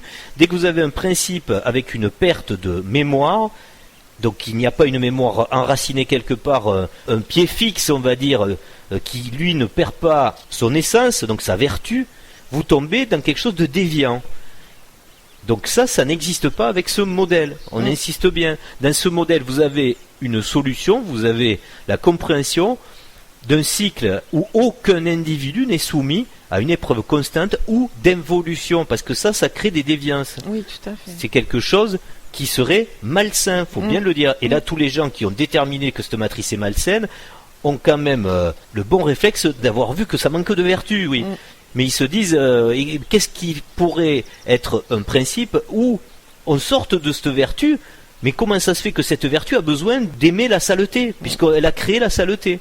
Voilà, et ça, il faut bien le comprendre, ça le justifie. Mais c'est bien parce que il faut un moment se mettre dans le raisonnement du soi-je, sinon ici on ne peut pas le comprendre. Ça, c'est quelque chose de très important. Oui, du point de vue moi-je, il y aurait une cruauté. Si on le voit que de ce point de vue-là, on pourrait se dire qu'on est soumis à une cruauté implacable, qu'il n'y a pas de porte de sortie. Mais c'est du virtuel quelque part, Voilà. donc maintenant on le comprend mieux avec les jeux vidéo. Tu vois, Oui, là, c'est vrai, oui. mais qui n'a pas dézingué un monde parce qu'il a envie, c'est comme ça. Il se dit, je vais prendre le jeu vidéo là où je sors des mitraillettes, où je dézingue des monstres ou des trucs, etc. Ben oui, mais heureusement on le fait en virtuel. Et ben là c'est pareil, on le fait en virtuel. D'ailleurs, ce qui est fort là, c'est que maintenant on fait dans le virtuel du virtuel là. Ça devient de plus en plus intéressant, comme on dirait ici comme un mot, ça se recoupe aussi. Notre fin des temps nous a amené plein d'éléments pour comprendre tout ça. On a parlé des jeux vidéo, et puis souviens-toi, il y a quelques années de ça, les Japonais se servaient d'un petit appareil qui était formidable, qu'on appelait le Tamagotchi. D'ailleurs, regardez la définition de Tamagotchi, vous comprendrez ce que c'est en français. Et ça illustre bien ça. Oui. C'est-à-dire, vous-même, vous avez votre extension dont vous devez vous occuper, mais qui est virtuelle, elle est fausse. Par exemple, ce petit animal, s'il meurt virtuellement là sur son écran cristaux liquide, c'est pas très grave. Vous dites, oh là, j'ai un peu déconné, là, j'ai oublié de le nourrir et tout, mais vous allez pas fondre en larmes, parce que vous vous dites, c'est bête à dire aussi, mais je re-enclenche le reset et on repart à zéro. Un peu comme les réincarnations. J'ai fait une bêtise, la bête, c'est pas grave, je remets un nouveau personnage en jeu. Et celui-là, par contre, je vais faire gaffe de bien penser à le nourrir, quoi. Bon, tout ça, ça nous aide à comprendre que ce qu'on fait ici, c'est déjà ce qu'on fait quelque part là-haut, quoi. Au passage, ça nous permet aussi d'effleurer un sujet qu'on aura aussi l'occasion de bien préciser, pour dire qu'est-ce que sont les animaux dans les univers relatifs et absolus. Si vous êtes végétarien, c'est que vous touchez déjà peut-être à une idée de ce qu'est l'animal. Tout à fait. Sinon, ça veut dire qu'il faudra quand même se poser des questions. Du vivant. Voilà, qu'est-ce que dans le vivant représente notre rôle l'animal, aussi, parce qu'on se rend pas compte. Alors on peut se lamenter et se dire qu'est-ce que je fais ici? Mais oui, mais au quotidien tu fais beaucoup de choses ici. Et les effets, les causes. Et c'est là que nous allons arriver à la suite du diaporama, justement, avec les causes et des effets, comme tu le dis si bien.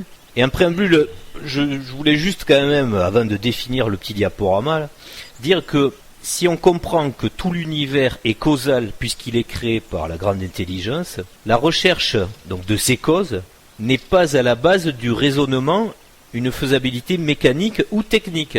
Parce que le problème, c'est que souvent les pistes de recherche, elles se situent dans ce domaine-là. Ce serait plutôt une pertinence en fait dans la compréhension d'une nécessité de règles du jeu. Qu'est-ce qu'on crée pour obtenir des effets? En fait, c'est quand même ça qu'il faut plus se demander, parce que sinon, après, on reverse dans un travers un peu des scientifiques, justement, ceux qui sont dans la physique quantique et tout, ils explorent ça, mais ils sont pas assez dans la philosophie après. Le problème, c'est ça, ce qu'il faut être holistique. Oui, il faut être scientifique, il faut être philosophe, il faut être jardinier, il faut être artiste, voilà, exactement. Et mathématicien. Donc créatif, etc. Intuitif, voilà. Donc, si on n'a pas cette forme, on va dire, totale de la discipline, du mental, du psychisme, etc. On n'y va pas bien. Mais voilà, on peut vite partir sur des choses qui sont... Déjà, on peut ne voir que les effets, et on peut mal les voir. Voilà, parce qu'au final, la causalité, elle est philosophique, avant de trouver sa cohérence dans un modèle scientifique. Elle est vraiment idéologique. C'est une idée qui crée la matière, c'est pas le contraire. Contrairement d'ailleurs à ce qu'on crée ici. La matière est créée par l'idée. Aucune matière n'a jamais créé une idée. D'un morceau de table n'est jamais sorti une phrase intelligible. Par contre, d'une phrase intelligible, donc d'une intelligence, est créée une table. Oui, donc il faut remettre des choses en place. Un plan et créer une table. Voilà. C'est pas la maison qui fait le plan, c'est le plan qui fait la maison. C'est comme tous les grands édifices. Qu'est-ce qui est important au début? C'est la maquette. Tout à fait. Voilà. Et l'âme, elle a toujours cette quête. Voilà. C'est toujours le petit modèle réduit du truc un plus grand. C'est exprimé. C'est exprimé dedans. Donc la maquette, c'est vous quelque part, mais d'un truc plus grand. Il y en a qui l'ont mis en forme avec des pyramides aussi et tout ça. C'est exactement ça. Voilà. Donc, bon, alors il y en a qui le verront jamais. Qui méditer. Il faut le méditer. À méditer. Voilà. De toute façon, pour prendre la substance de toute chose, qu'on entend, qu'on lit, qu'on regarde, même d'un film, si on prend un peu de temps, on absorbe ce qu'il y a dedans. Et ça nourrit le chemin de la compréhension. Ouais. Donc dans ce modèle de compréhension, constater les effets dans l'univers moi-je fera, ce qu'on disait absolument tout à l'heure, automatiquement comprendre la causalité d'origine de l'univers soigeux. C'est-à-dire que si vous n'avez pas la possibilité de vous transférer dans la conscience soigeux, vous pouvez aussi faire le chemin de l'autre côté. Oui. Alors après, certains alchimistes appellent ça, voilà. il y a certaines voies différentes, on va dire. La précaution, c'est d'avoir conscience que ici, on constate les faits. Ce qui fait le malheur du monde aujourd'hui, c'est qu'on pense constater des causes. Alors nous, à travers nos vidéos, on essaie toujours d'éclairer l'aspect soigeux pour qu'on fasse une œuvre, on va dire, descendante, c'est-à-dire de compréhension par l'autre sens. Mais on s'aperçoit souvent qu'on est un peu dans l'erreur, parce que c'est plus simple des fois de se dire, allez, on va plus se mettre du point de vue de moi-je et ouvrir à la compréhension des effets, mais qui viennent de quelle causalité. Mais quelque part, ça se rejoint. Ça se rejoint, c'est ce que nous montrent les synchronicités, c'est l'aller-retour. On repart dans cet univers manifesté par ces petits dessins dont vous avez l'habitude, avec l'univers relatif, l'univers moi-je. On précise bien pourquoi il est primordial, cet univers soi-je. C'est parce qu'il est antérieur, hein. Il est premier. C'est lui dans la genèse. Et le problème, c'est qu'on est obligé de constamment le rappeler, parce que malheureusement, dans notre ego du moi-je ici scientifique, on pense que c'est la matière qui, par le côté naturel et avec une petite causalité, crée une intelligence qui part de zéro, ce qu'on est aujourd'hui, hein, c'est le summum. Oui, mais qu'est-ce qu'on nous a appris jusqu'à maintenant? À douter qu'il y ait une vie ailleurs. En plus, bien sûr. Donc, ça aide pas. Hein. Ça aide pas. Donc, on remet les choses en place quand on a une vue du côté de soi-je ou quand on est un peu plus clarifié du côté de moi-je. Cet univers, concept de causalité de soi-je qu'a créé le moi-je, il est évidemment premier. C'est lui qui, dans la chronologie du temps, et heureusement que le temps existe, a cette nécessité de se dire, mais si je veux me maintenir dans une qualité d'un niveau suffisant, il faut que je crée un faux univers moi-je, pour pouvoir maintenir la flamme, pour pouvoir maintenir ce niveau d'appréciation de ce qu'il est lui-même dans sa totalité. C'est donc une chronologie causale. Pour rafraîchir un petit peu le concept, notre univers, donc dans l'anneau marron, c'est l'univers relatif, c'est le nôtre, hein, c'est les règles physiques, c'est le moi-je très limité, qui lui-même donc fait partie d'un univers, là on est dans la cosmologie, hein, on l'a vu la dernière fois, qui fait partie de l'univers métaphysique absolu de soi-je, qui lui tourne à une vitesse beaucoup plus importante, donc vous ne le voyez pas. Cet univers, on y est à l'intérieur, il régit le nôtre, mais il va tellement vite qu'on ne le voit pas. C'est lui qui gère, que ce soit l'aspect cosmologique, l'aspect temporel par contre est le même, et c'est là qu'on va insister, on est là pour ça aujourd'hui, avec l'effet Mandela et l'histoire donc des souvenirs, etc. On va y rentrer dans les détails, mais il faut comprendre d'abord la mécanique de ça. Cette mécanique, elle est spatio-temporelle, mais sur le même temps. C'est pour ça que vous comprendrez que les deux personnages, on la montre à la même heure. C'est-à-dire que l'un est beaucoup plus grand, on va dire, que ce soit dans sa conscience ou dans sa matérialité, puisqu'il y a un univers, ça aussi je tiens à le dire au passage, l'univers du soi-je, c'est pas de l'ectoplasme, hein. Il y a de la sensibilité dans de la matière, mais ça répond différemment, c'est plus idéal, on va dire, on va pas rentrer dans les détails, pour bien le comprendre même dans la notion de l'espace-temps, puisque là on voit bien donc nos univers cosmologiques intriqués un dans l'autre. C'est pas parce qu'une voiture passe à 200 km/h et vous êtes à vélo à 10 km/h que vous ne partagez pas la même montre, on est bien d'accord? C'est ça que je veux faire comprendre à un moment. Oui. Bon, le dessin est pas formidable, mais si. On le précise un peu plus. Il est super. Voilà. Donc, la voiture qui passe à fond, d'ailleurs, vous l'avez à peine vu passer, elle est à 200 km/h. La pendule dans la voiture indique 14 heures. Vous, votre montre à vélo, vous êtes à 15 km/h, indique aussi 14 heures. Vous êtes dans le même temps. Oui. C'est pas parce que vous ne déplacez pas à la même vitesse que vous n'êtes pas dans le même continuum temps. Vous êtes toujours dans le même continuum temps. Il n'en existe qu'un. Il ne peut pas en exister plusieurs, il n'y en a qu'un. Donc c'est pour ça qu'il faut être bien clair là-dessus. Et avec ça, on comprend tout le reste. Et ça devient très cohérent. La causalité est parfaite.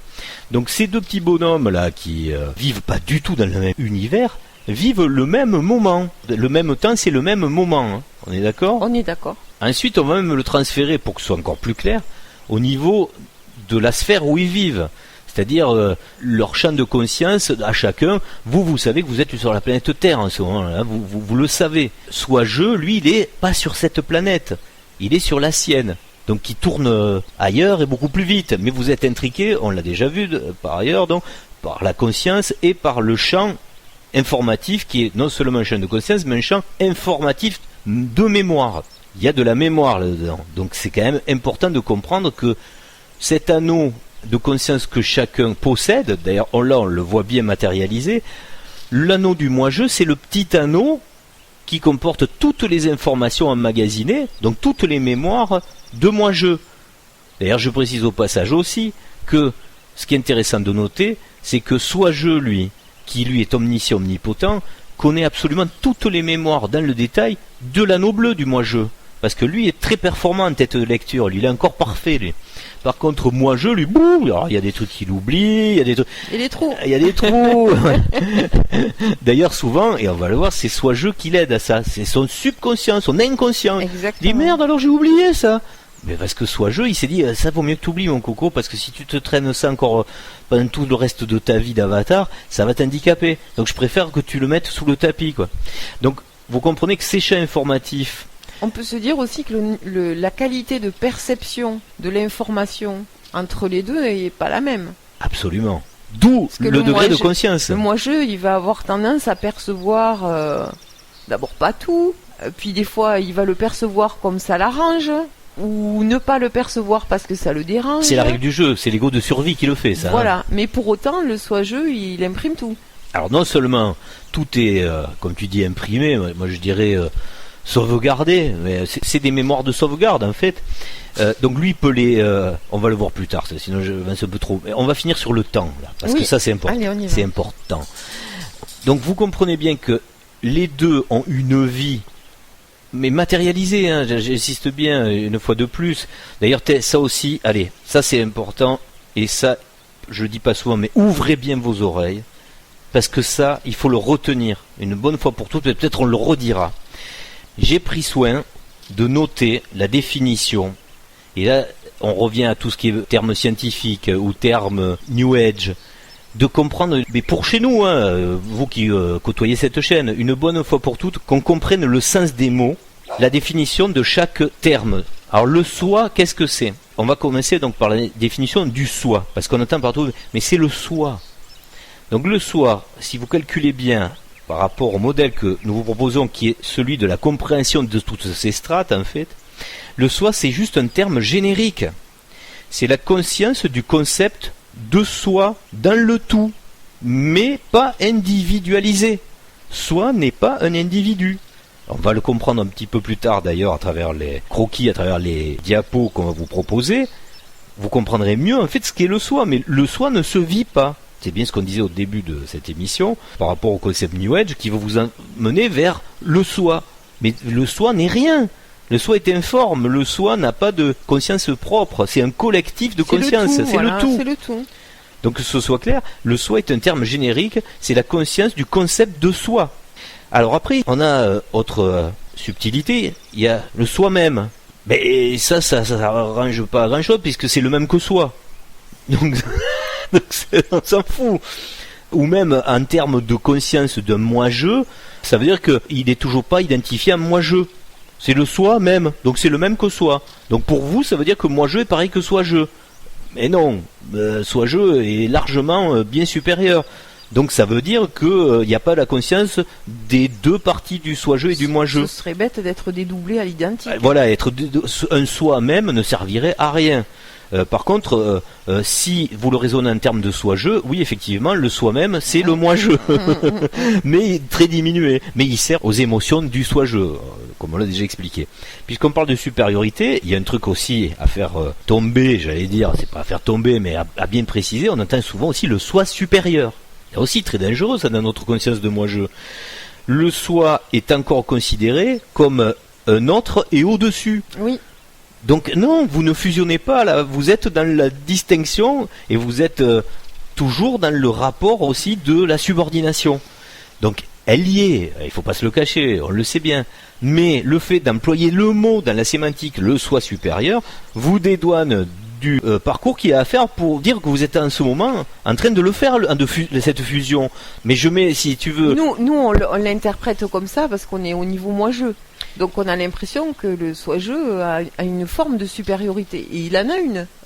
Oui, mais c'est pour ça que je fais la définition précise de ces termes en sémantique, là aussi précise, pour comprendre qu'est-ce que ça donne en conscience, en psychologie.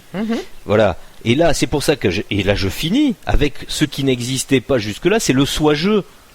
C'est pour ça qu'on a choisi ce mot, parce qu'il est important. Moi-je, ça existe dans le langage. On est d'accord, hein? Oui. Tu vois, c'est l'ego, c'est oh moi-je, voilà. Mais d'ailleurs, c'est bien déterminé hein, quand on le dit. C'est oh moi-je. C'est très péjoratif comme un truc. Et bien justement, il serait temps de passer au soi-je. Et soi-je, qu'est-ce que c'est en définition sémantique? C'est bien la définition exacte du moi-je qui assimile le soi et qui devient de ce fait le soi-je. Et vous comprenez que dans la sémantique, le je est l'ego d'identification. Donc s'il n'y a pas le je, ça veut dire que vous ne le vivez pas. D'où moi-je et soi-je, c'est le fait de bien vivre le moi ou le soi. Donc on est bien obligé à un moment d'amener ce mot du soi-je.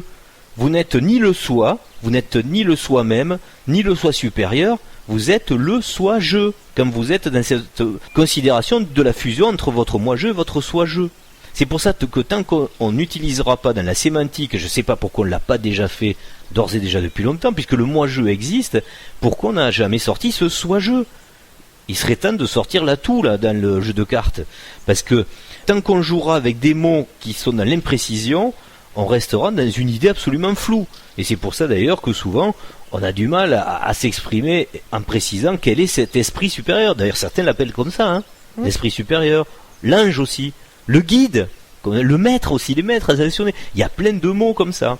Donc, tant qu'on est dans ces mots qui ne donnent pas le vrai sens de ce qu'est cette réalité de fonctionnement, pour nous, une fois de plus, à ceux qui veulent voir des maîtres ascensionnés, tout ça, il n'y a aucun souci, ça fait partie du jeu. Et chacun voit dans le mécanisme de ce principe ce qui l'arrange. Soit on le voit, il a beau être sur sa sphère de vie différente de la sphère de vie de moi-je, donc ils sont pas sur la même planète, ils vivent dans le même temps, et ils sont en même temps dans la construction ou la lecture de leur champ d'information. Pour le soi-je, c'est un champ créatif de métaconscience, ça faut bien poser les mots. Et pour le moi-je, donc sur sa planète, dans sa sphère de vie, dans son champ informatif, il est juste dans une conscience. C'est pour ça que lui, c'est juste un ego. Mais vous comprenez bien que le but du jeu, c'est de comprendre le mécanisme du soi-je pour aller vers cette métaconscience et de tomber dans l'aspect créatif de la chose. C'est un peu le but de nos communications et du modèle qu'on amène. Tout ça, c'est, pour le résumer, donc soi-je doit interagir sur moi-je par les informations du champ de conscience. Et ça se fait toujours en simultané. Il n'y a pas de besoin d'aller... L'interaction dans le passé, par exemple. Voilà, il n'y a pas besoin d'aller dérégler ce qui s'est passé, d'ailleurs qui n'existe plus dans le passé au niveau physique. Oui, donc... On précise au passage la définition du mot simultané, se dit d'événements distincts ayant lieu au même moment, concomitant, synchrone. Ça précise bien le cadre, hein. On est bien d'accord. On peut élargir aussi le raisonnement, donc en affirmant que la conscience d'action est directe au temps présent. La conscience de mémoire est informative et intemporelle. C'est-à-dire que, comme tu le disais, dans les mémoires, on peut aller chercher des choses. Et même, on le verra dans notre vidéo, pour aller plus loin, certains qui font des voyages astraux, ou même, ou qui, comme ils le disent, consultent des annales akashiques, etc., vous comprendrez que c'est un petit peu ça, c'est la tête de lecture qui s'en va dans le champ informatif pour vivre le chose. Mais, on le répète aussi, elle ne peut pas interagir. C'est de la lecture, c'est comme si vous mettez un film vidéo. Vous n'êtes plus dans le jeu vidéo interactif, là, vous êtes dans la consultation de l'archive.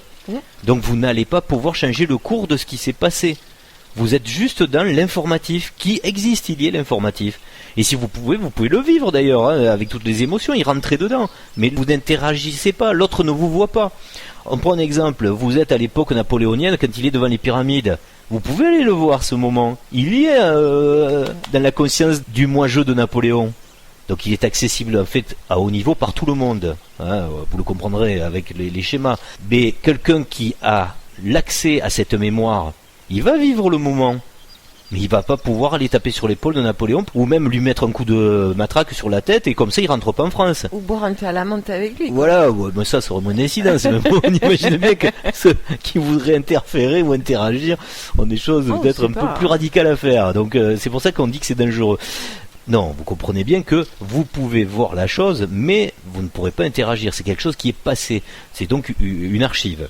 C'est une mémoire informative intemporelle. On l'a bien spécifié ici. Ce qui revient à repréciser encore une fois, on l'avait déjà dit, mais là on le formalise bien. Chacun est sur sa sphère, la ligne de temps est déployée, elle est identique aux deux.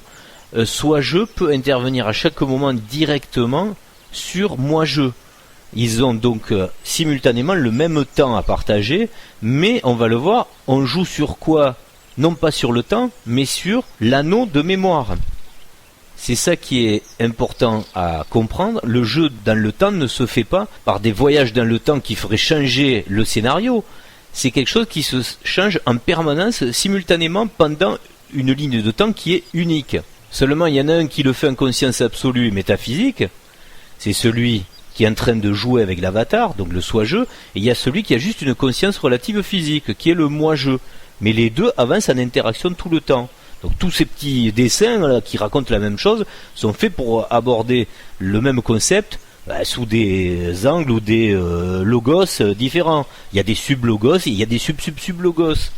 Et là on va parler au passage, pour que vous compreniez bien qu'on est dans un champ informatif et que c'est ça qui est important de bien mentaliser, c'est que dans cette compréhension des champs informatifs, on est dans des mémoires cumulées. Le soi-je, il a accès à tout. Et là, on va raisonner en termes de réincarnation. Votre moi-je actuel, qui est celui qui vous fait face, là, c'est votre dernière incarnation, là. C'est un champ qu'il est en train de parcourir, qu'il est en train de créer, et que soi-je, lui, a un accès, on est d'accord, absolument totalité. D'accord. Lui, il voit simultané. Tout, simultané. Et les mémoires, parce que dedans, il y a les mémoires depuis son premier jour à moi-je. Mais moi-je, lui, c'est une réincarnation d'autres moi-je, d'autres avatars qui ont joué sur cette même sphère là, mais sur d'autres temps, donc sur des temps déjà passés, et qui ont déjà laissé aussi leur empreinte informative, oui. Bien sûr, leur expérience informative. Donc vous comprenez bien que chaque moi-je successif apporte une mémoire supplémentaire avec des émotions, avec des relations, des interactions aussi d'ailleurs, de souvenirs avec d'autres moi-je, et ça vient enrichir l'expérience du soi-je qui continue ce jeu jusqu'au moment où il va en sortir en fait. Mais il va recommencer d'autres expériences, il fait des jeux autant qu'il veut. Mais le moi-je, c'est à chaque fois juste l'avatar. Est-ce qu'à travers cette diapo, on comprend un peu mieux? Parce que le problème, c'est que c'est pas l'échelle. Là, par exemple, le nombre d'anneaux bleus, on croirait que c'est assez restrictif par rapport à l'échelle de l'anneau rose. Est-ce qu'on peut bien conceptualiser ce raisonnement de dire que la conscience globale qui grandit tout le temps du soi-je, c'est d'avoir sa propre vie elle-même, qui est très riche d'ailleurs, mais pour élargir son champ, donc des émotions, a aussi des champs informatifs et mémoriels, on va dire, du moi-je, qui se font pendant les jeux. C'est compliqué tout ça. Ça se comprend très bien. Ça se comprend là? Ah oui, oui. Alors après, on pourrait rentrer dans les détails, mais on reviendra, parce que sinon ça va faire trop long sur cette vidéo, sur ce que sont les personnes qui peuvent rentrer dans d'autres champs informatifs d'autres personnes. Oui, ça c'est intéressant. Ouais. Voilà, c'est-à-dire qu'à un moment, pourquoi il y a des voyants qui comprennent ce qui s'est passé dans un champ informatif d'un autre moi-je. Tout à fait. Ouais. Et là, vous comprendrez pourquoi les ponts se font, mais à l'étage supérieur pour celui qui fait les aiguillages, donc le soi-je. Et même les soi-je, parce qu'entre eux, les soi-je, ouais. Parce que les soi-je aussi jouent en gros pour la même chose. Donc on va mieux le comprendre un petit peu plus tard. Donc sur le plan général, on a donc soi-je omniscient, omnipotent, lui il visite tout ce qu'il veut. Il peut intervenir quand il veut, au moment où il veut, donc sur le champ de mémoire de son avatar moi-je. Vous comprenez bien que ce moi-je, lui qui ne peut accéder qu'aux mémoires que soi-je lui permet, il est un petit peu quelque part téléguidé par ce que veut soi-je. C'est pour ça que le mot mission, en fait, par rapport à la vie, moi, il me semble pertinent. Ça peut, oui. Quelque part, le soi-je, il guide, il canalise quelque chose. C'est-à-dire qu'il y a des informations qu'il donne pour susciter des réactions au niveau du moi-je et d'autres qu'il ne donnera pas parce qu'il estime que le moi-je ne doit pas y avoir accès. C'est une stratégie. Donc, il y a bien une mission à un moment donné. L'avatar, il arrive avec une mission. Alors, est-ce qu'il a une mission par incarnation ou est-ce qu'il a une mission qu'il restitue au fil des réincarnations jusqu'à Ah mais ça c'est à Soijeux avoir son, voilà, qui avoir décide. son but. Mais C'est oui, tout à Soijeux fait. qui décide. Non, mais quand on le met par rapport à un cycle, on pourrait aussi imaginer que Ah mais ça fait partie des règles du jeu après. voilà, il y a des choses qui sont plus. Là, on découpe en concept pour aussi éprouver le concept et voir qu'il fonctionne aussi sous cet angle-là. D'où le New Age qui vous ment pas quelque part, puisque c'est le nouvel âge, donc c'est la nouvelle Ah oui. ère qui s'ouvre, qui ne vous amènera pas du tout vers le soi-jeu. Elle vous amènera vers la période d'or, comme on appelle ça, l'âge d'or, du moi-jeu. Donc vous allez vivre de la super technologie, vous allez rester dans la résolution de problèmes énergétiques, de santé, de tous les petits bobos, on va dire, du moi-jeu, mais ça fait rester ici, ça fait rester le moi-jeu. Il n'y a pas d'ambiguïté là-dessus, il n'y aurait aucun intérêt à terraformer tout ça. Ça peut se faire dans des cas, c'est vrai, on a pu le réfléchir, il y a des cas où ça peut arriver. Mais bon, c'est parce que, si vous y réfléchissez bien, c'est parce que le scénario a été tellement pourri qu'à un moment, il faut passer à autre chose. Donc que ce soit dans la Bible, on voit les épisodes catastrophiques, Avec Noé. le déluge, Avec le déluge, voilà, des oui, trucs oui, comme tout ça. à fait, ouais. Voilà, bon, bah, à des moments, il y a des solutions un peu radicales. C'est normal, ça fait partie dans le scénario d'une page qui se tourne. Bon, mais ici, et à ce moment, il peut se passer quelque chose identique. C'est clair et net. Puisque là, on arrive à un point optimal de compréhension de l'ouverture vers le soi-jeu. Donc, soit on le prend, soit on le prend pas. Pour ceux qui le prennent, ils s'extraient du jeu, donc il n'y a plus à se poser des questions. Mais ceux qui le prennent pas, ils vont jouer dans le moi-jeu, soit une suite d'un âge d'or qui va arriver sûr et certain, mais soit qui passera par une transition catastrophique, comme ça s'est fait d'autres fois, on en a des traces géologiques, hein, il faut quand même être là aussi rationnel. Il y a des traces géologiques d'épisodes qui ont été très violents sur cette planète. Donc qu'est-ce qui s'y est passé? Ben là c'est pareil. Soit l'égrégore total fera qu'il y a besoin de passer par les écuries d'Augias, quoi. Hein, c'est le grand nettoyage, là. On ouvre tout, on fait passer le fleuve au milieu. Des fois c'est par le feu, je sais pas, ça peut être par le gaz. Hein, c'est vrai, il peut y avoir de tout en solution pour du nettoyage.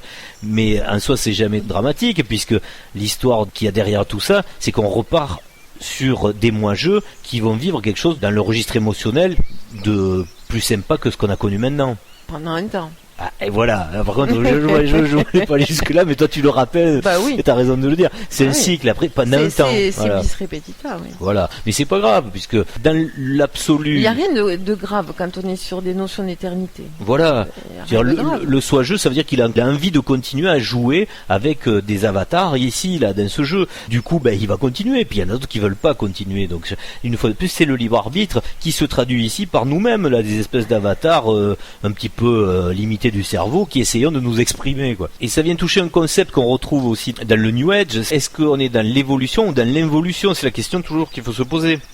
Est-ce qu'on est dans la progression ou dans la régression? Pour donner une forme physique, est-ce que vous avez envie de revenir un fœtus? Non. Mais vous n'avez pas non plus envie de vieillir. Donc vous voyez que c'est le juste milieu chaque fois. Le fil à plomb, là, doit se stabiliser. Et il ne faut pas être ni trop d'un côté ni trop de l'autre. Sinon, c'est de l'excès, ça marche pas. L'équilibre, c'est la bonne voie. Et en conscience de groupe ou d'individu, on voit bien souvent chez les New Age ce truc de dire que l'évolution, c'est bête à dire, mais des fois c'est un piège d'involution. C'est-à-dire de repartir faire des communautés dans les bois, etc. C'est-à-dire que quand on l'éprouve, si on le teste vraiment, on s'aperçoit que le confort d'une maison où il n'y a pas d'herbe, il y a du carrelage et qu'on se gratte pas les cuisses, c'est quand même beaucoup mieux que des bestioles qui viennent vous chatouiller dans la forêt, quoi. Mais bon. Ce qui est surprenant, c'est que c'est une expérience qui a déjà été faite. Voilà, j'osais pas le dire, mais on l'a déjà fait 50 000 fois, c'est ça qui est quoi. surprenant, hein, Oui, mais par contre, il y a une recherche de pureté, aller au naturel essentiel pour respecter la nature et arrêter de la contrarier. Donc ça, c'est l'aspect positif qu'il y a sur cette réflexion. Il faut aussi se poser la question de savoir pourquoi on a pu accepter toutes ces règles et toutes ces contraintes de toutes les administrations, les modèles d'entreprise, l'État, l'ordre mondial, etc. Mais très certainement parce qu'on n'était pas suffisamment évolué en conscience pour suffisamment se respecter entre nous et faire en sorte qu'on ne puisse pas se passer de règles comme ça. Donc toutes ces expériences communautaires, sauf à prouver que toutes les personnes qui seront dans ces communautés ont atteint un seuil de conscience très supérieur, ont vocation à ne plus respecter le principe de base à un moment donné. Et puis on l'a déjà dit, la problématique, c'est que de toute façon, pour l'instant... La solution, elle n'est pas dans l'organisation d'une société. Tant que l'âge d'or n'est pas arrivé, il n'y a pas l'énergie libre et tout, donc il n'y a pas ce qu'il faut. Donc ce serait trop difficile à mettre en place pour que ce soit confortable. C'est bien pour ça que, ne serait-ce que sur des questions d'argent qui renvoient au respect de l'autre, au partage, aux besoins de tout un chacun, ces expériences-là, elles n'ont pas pu perdurer positivement, en fait. Tout à fait. On revient à nos champs informatifs. Mais ça en fait partie, tout ça, il faut le comprendre. Ce sont des choix qu'on a à faire actuellement. C'est important aussi de le dire. Donc il n'y a pas de dimension de multivers parallèle dans une multiplicité infinie. Dans ce modèle-là, en compréhension, il n'y en a que deux. L'univers du moi-je et l'univers du soi-je. Et c'est pour ça que il faut bien distinguer chaque projet de chaque gourou, maître ou communicant, on va dire, en général sur Internet ou même dans l'histoire de la gnose, etc. C'est-à-dire, à chaque fois, la question à se poser, c'est vraiment comme si on choisissait une marque de voiture. Tous ces gens qui communiquent, nous y compris, c'est des marques de voitures différentes. Donc c'est fait pour faire bouger des idées, c'est fait pour se transporter dans des logos, mais au final la marque de voiture a très peu d'importance. Ce qui compte, c'est vous servez d'une bagnole pour vous rendre quelque part. À vous de savoir la voiture que vous prenez, est-ce qu'elle vous mène là où ça vous va. Si vous êtes dans la secte qui adore les kangourous, le gourou, donc la voiture qui va vous transporter, il va vous transporter vers l'utopie des kangourous. Donc votre monde, ce sera de sauter à pieds joints et d'avoir une poche avec un bébé dedans. Est-ce que je me fais comprendre pour ça? C'est ça le truc, c'est des véhicules d'utopie. Donc regardez qu'est-ce qu'il y a au bout. Est-ce que cette utopie vous convient? Pour chaque chapelle spirituelle, quel que soit le véhicule, il peut être beau. Hein, des fois c'est magnifique, hein, il y a des options et tout, c'est génial. Mais regardez bien où ça vous amène. Parce que si c'est juste pour sauter à pieds joints, ça sert à rien. Donc il faut regarder quel est le logiciel qui vous transcende le plus vers votre utopie la plus belle. Hein. Donc c'est toujours une réflexion très personnelle tout ça. On est dans la fin des temps où justement certains vont vouloir aller ailleurs ou d'autres vont vouloir continuer mais mieux et d'autres qui veulent continuer mais qui veulent passer par un truc assez pourri. Mais c'est leur délire. Hein. Il y en a qui ont envie par exemple qu'il y ait une 3e guerre mondiale. Et on peut pas le nier si vous suivez la géopolitique. Le rapport c'est le choix du scénario dans la transition. Il faut le comprendre. Il y a des gens qui, dans leur égrégore, même là-haut, mais c'est pas, je sais que ça choque ça tout le temps, mais il y en a qui ont envie de vivre des trucs bizarres, hein. Et ça fait partie du panel des émotions à vivre. Toi, par exemple, tu sais ce que c'est que de subir un champignon atomique et après d'avoir à survivre dans cet endroit-là où il va y avoir des trucs bizarres avec des chiens à 6 pattes, etc. Mais il y en a qui ont envie de délirer avec ça. Bon, il y en a pas beaucoup, heureusement. Mais le problème, c'est que cette faction-là, ils sont pas nombreux, mais ils ont pas mal d'influence, on va dire. Donc si vous suivez la géopolitique, vous voyez qu'à tout moment, on est sur le fil du rasoir, là. Ça peut basculer sur un truc qui va se résoudre correctement, comme sur un truc qui peut être dramatique. Bon, le scénario dramatique s'éloigne pas mal, puisqu'il y a des nouvelles technologies quand même qui sont rentrées dans le scénario, qui font qu'apparemment ça sera pas possible. C'est déjà un point positif. Mais ça dédouane pas de moments difficiles, que ce soit en transition. On a parlé ce matin économique, puisqu'à un moment, on voit bien qu'il y aura ce levier pour pouvoir changer les choses. Et il y en a qui font en sorte que ça se passe en douceur. Par contre, il y en a qui voudraient que ça se passe très mal, que ce soit un chaos. Là aussi, on est peut-être sorti du risque d'un embrasement dans la matière, c'est-à-dire physique, mais on n'est pas sorti d'un risque d'un embrasement social. D'accord ? On fait bien le parallèle des choses. Voilà.